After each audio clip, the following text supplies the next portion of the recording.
honestly, I can't take it seriously. I can't do anything but laugh. As a matter of fact, at this moment, I can't think of anyone in the world who's safer than your aunt. I had no intention of allowing her attitude to stop me. The only effect it had was that I made a mental note that at my convenience, Liza, too, would have to go. Meanwhile, I wasted no time putting my plan in operation. I purchased those items necessary for my disguise. The actual creation of the good Senor Bertani was extremely simple.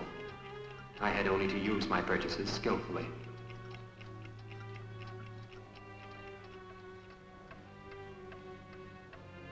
I was no longer Seymour Johnston, but Antonio Bertani.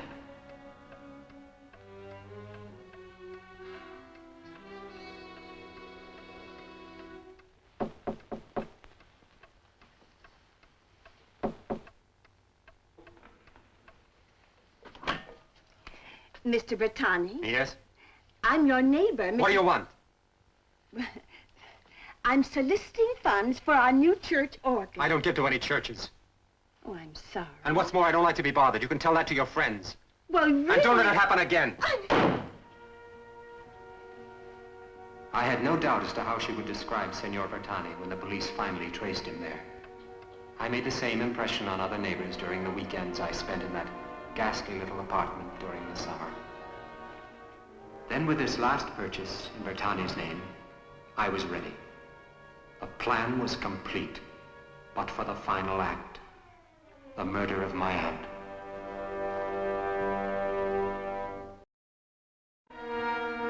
I was full of satisfaction as I arrived on the grounds of my aunt's estate in the car I had purchased in the good Bertani's name. Or should I perhaps call him the bad Bertani? There's something very satisfying about drawing to the end of an extremely complicated and delicate operation. I hid the car in the bushes a short distance from the house. And since my plan called for it to be found there by the police, I made certain the wheels were deeply embedded in the soft earth.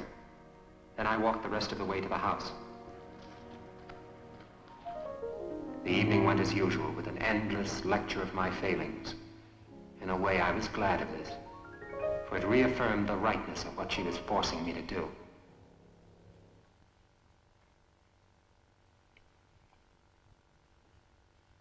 What are you looking at me like that for, Seymour? I was just thinking how nice you looked this evening. I see. You sound unconvinced. I am. As a matter of fact, everything you've done this evening has been very unconvincing. You've been more peculiar than usual.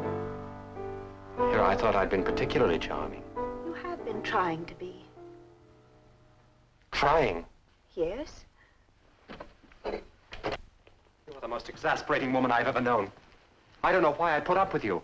It's the other way around, isn't it? This is my house, Seymour. I'm the one putting up with you. Yes, it is your house. Temporarily. Yes, temporarily. Oh, it's silly of me to play this game with you. What game? I know perfectly well what's wrong with you tonight. I don't know what you're talking about. Don't you think I know that it was you who sent me that silly letter? Letter? What letter? The letter threatening my life, unless I paid $10,000 by the first of the month to some man by the name of Antonio Bertani. No one else in the world would think of anything so childish. My dear Aunt Muriel, if you've received a letter threatening your life, don't you think you ought to go to the police about it? The police? Of course. If your life is in danger, shouldn't the police know about it? So that's what you wanted. You wanted me to take it to the police. Well, no, I did. Oh, Seymour, it isn't possible. Don't tell me you were planning to kill me and then have it blamed on some fictitious character that you invented. You'll find that amusing. Oh, it's wrong of me to laugh, I know. It's so silly and childish and typical of you. What have you done with the letter? What have you done with it? I put it in the waste paper basket. What else would I do with it?